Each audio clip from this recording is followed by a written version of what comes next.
The Jeep Grand Cherokee has been around essentially unchanged since the 2011 model year. In the very hot mid-size SUV crossover segment, that should be considered suicide. However, it still sells well. In the following video, I'm going to tell you why this is still a good choice. One of the reasons why the Grand Cherokee is still as popular as it is staring right back at you now. It's still a very, very handsome truck.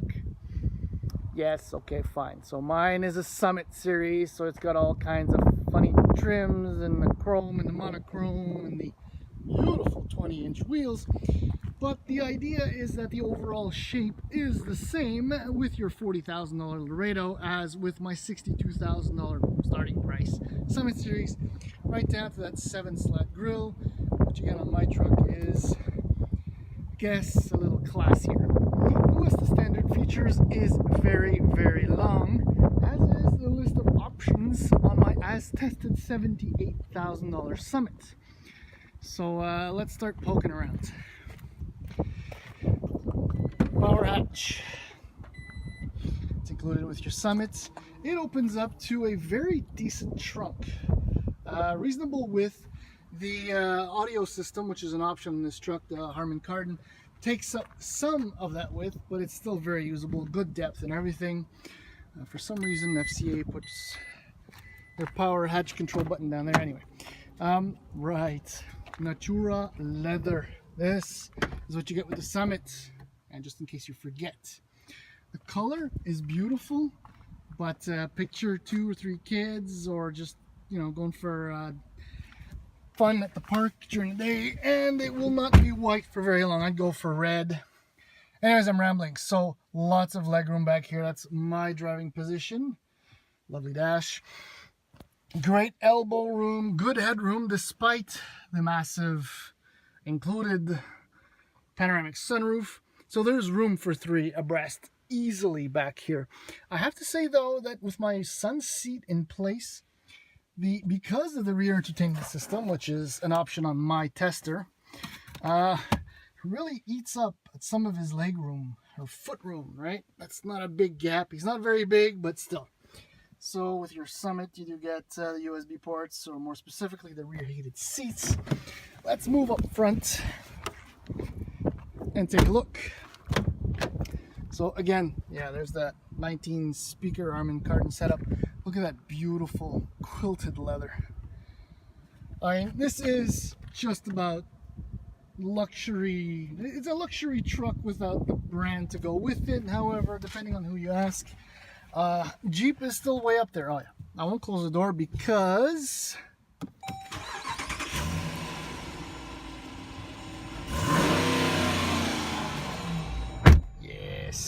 V8, Hemi. What are the options on my truck?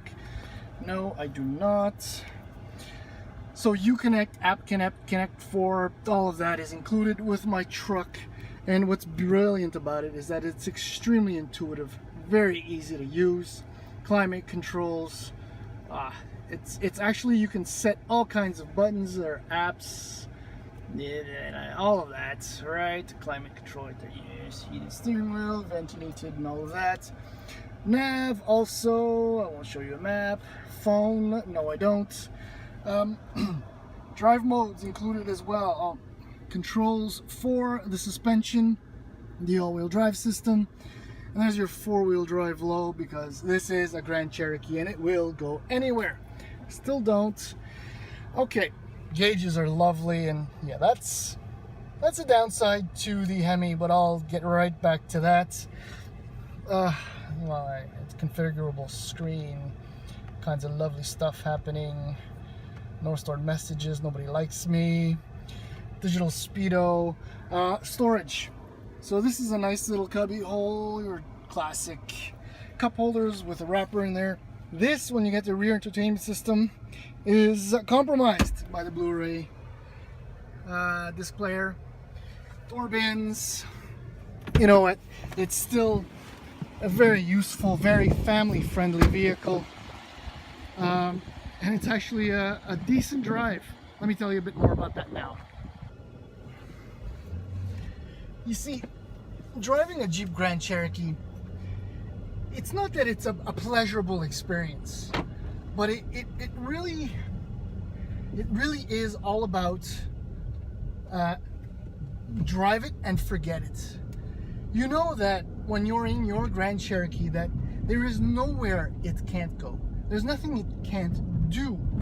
I mean, with the Hemi, it can consume fuel, as I just demonstrated, but it can also tow 7,200 pounds, right? And you have the four-wheel drive system, which will, along with the air suspension, which you can lift the truck and crawl through almost anything. So bring on winter, bring on off-roading on the weekend for fun at the cottage. There's nothing this truck can't do. And the Hemi is a nice touch. It's just under $2,200 more than the standard yet very adequate 3.6 liter V6 engine. All of these engines come with a standard 8-speed automatic transmission, including the other option, which is a 3-liter Eco Diesel V6. Now that is a near $7,200 option, which, I mean, I love diesel. Absolutely love diesel. But over the Hemi, even with the reduction in fuel consumption, I have a hard time accepting spending that kind of money for it. I mean, unless you're going to tow on a regular basis or drive long distances, first of all, the Pentastar V6 will do a great job. And if you want a little bit more oomph and pick up and go, such as, you can always do it with the Hemi, right?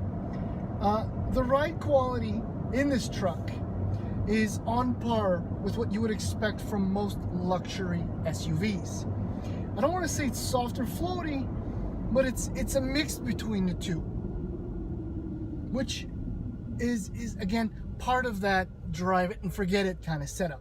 It'll go through ruts, it'll fly through, you know, potholes and all of that, and it'll never really get upset. Steering, it's just heavy enough to remind you that there's something going on up ahead, but I mean, precision is questionable, but it, you know, look, I'm turning, I'm tackling this corner. Brakes are nice and strong. I do appreciate that. The overall drive quality of this truck is not equal to that of luxury trucks for right around $70,000 to $80,000, as my loaded Summit goes for. But because it's a Jeep, it means that it's a little bit more of a down-to-earth product, a little bit more regular folk type of vehicle, but you're not sacrificing quality. You're not sacrificing equipment. You're getting all of it in a Jeep. And that to me is extremely appealing, and probably one of the reasons why I would consider this thing. More than one of the Germans, the lower end of the Germans. And it also explains why I still really like the Toyota 4Runner. Not as refined or as well equipped as the Grand Cherokee, but it's got everything you possibly could want and need, and it's just a Toyota.